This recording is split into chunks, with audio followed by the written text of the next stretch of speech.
হইচই সময় চ্যানেলে সকলকে স্বাগত। শীতকাল মানেই কিন্তু কমলা লেবুর সময়, আর এই কমলা লেবু দিয়ে যদি কেক বানানো হয় তাহলে তো আর কোনো কথাই নেই। কমলা লেবু দিয়ে অর্থাৎ অরেঞ্জ দিয়ে আজ আমি দারুণ স্বাদের এক কেকের রেসিপি শেয়ার করব। এর জন্য কিন্তু কোন রকম ভাবে বাটার, কনডেন্স মিল্ক কিছুরই প্রয়োজন হবে না। তাহলে চলুন দেখে নেওয়া যাক। প্রথমেই আমি এখানে বেশ কয়েকটা কমলা লেবু নিয়েছি। কমলা লেবু থেকে আমি কিছুটা রস বের করে নেব।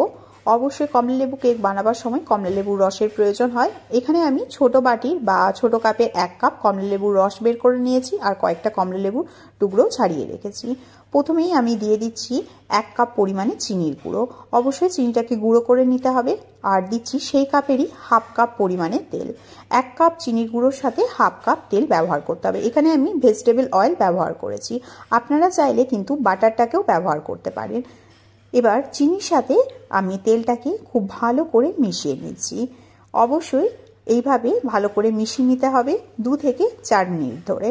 দেখুন 2 থেকে 4 মিনিট ধরে আমি খুব ভালো করে মিশিয়ে নিয়েছি।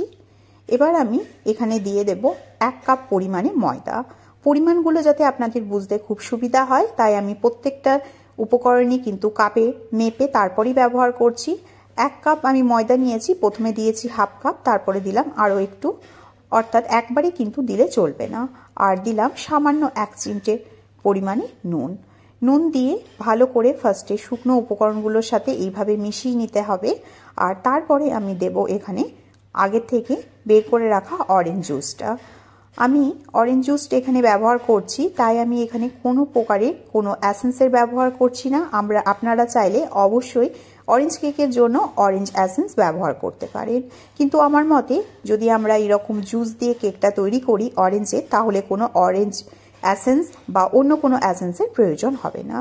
দেখুন আমি অরেঞ্জের জুসটা একটু একটু করে দিয়ে একটা সুন্দর ঘনত্বের ব্যাটার তৈরি করে নিচ্ছি। অবশ্যই যখন কেকের ব্যাটার তৈরি করবেন একেবারে কিন্তু অরেঞ্জ জুস বা দুধ কখনোই একেবারে ব্যবহার করবেন না, একটু একটু করে দিয়েই কিন্তু ব্যাটারটাকে তৈরি করে নিতে হবে। দেখুন আমার ব্যাটারটা খুব ভালোভাবে তৈরি হয়ে গেছে। ব্যাটারটা যখন তৈরি করবে তখন কিন্তু বেকিং পাউডার দিয়ে ব্যাটারটা তৈরি করবেন না। বেকিং পাউডারটা একেবারে লাস্টে দেওয়া দরকার, তাহলে কিন্তু কেকটা একেবারে পারফেক্ট হবে।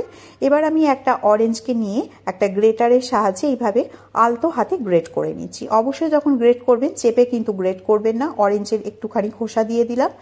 খোসাটা দেওয়াটা অপশনাল, আপনারা চাইলেও দিতে পারেন আবার নাও পারেন। আর যখন অরেঞ্জের ওপরের খোসাটা দেবেন একদম সামান্য একটু ব্যবহার করবেন, বেশি দিলে কিন্তু কেকটা তেতো হয়ে যাওয়ার চান্স থাকবে, তাই এই দিকটা অবশ্যই খেয়াল করে দিতে হবে।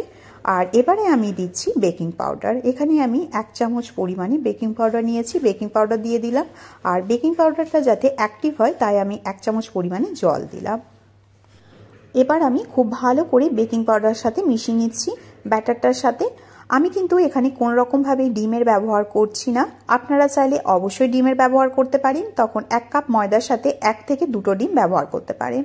খুব ভালো করে এইভাবে মিশিয়ে নিতে হবে। তবে বেকিং পাউডার দেওয়ার পর খুব বেশি টাইম ধরে কিন্তু ব্যাটারটার সাথে মেশাবেন না, তাহলে কিন্তু লাম্পস থেকে যাবে আর তখন কেকটা ভালোভাবে তৈরি হবে না, চুপসে যাবে।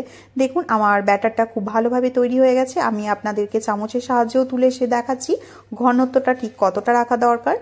এবার আমি একটা কেক টিন নিয়ে নিয়েছি। আপনারা চাইলে যে কোনো স্টিল বা অ্যালুমিনিয়ামের পাত্রের মধ্যে কেকটা বানিয়ে নিতে পারেন। আমি কেক টিনের মধ্যে সামান্য একটু তেল ব্রাশ করে নিলাম আর দিয়ে দিলাম সামান্য একটু ময়দার গুঁড়ো।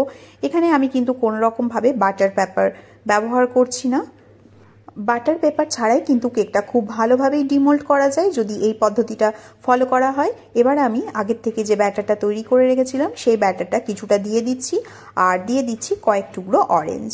আপনারা কিন্তু অরেঞ্জটা এইভাবে নাও ব্যবহার করতে পারেন, কিন্তু আমার মতে দিলে খারাপ হয় না, ভালোই হয়।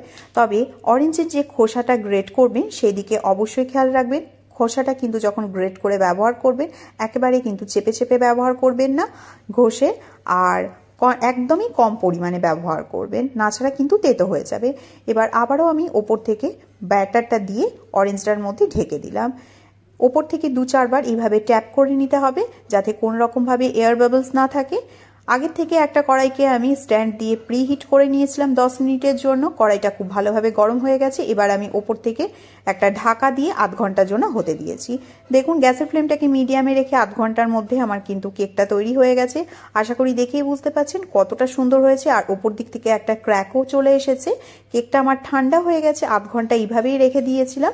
আধ ঘন্টা পর আমি কেকটাকে ডিমোল্ড করে নিচ্ছি। দেখুন খুব সহজেই কিন্তু ডিমোল্ডও হয়ে গেছে, আর কেকের কালারটা কতটা সুন্দর এসছে কোনো রকম ফুড কালার ছাড়াই। আমার অনুরোধ রইল এই শীতে একবারের জন্য হলেও এইভাবে অরেঞ্জ দিয়ে কেক বানিয়ে দেখতে পারেন, স্বাদ হবে সম্পূর্ণ আলাদা।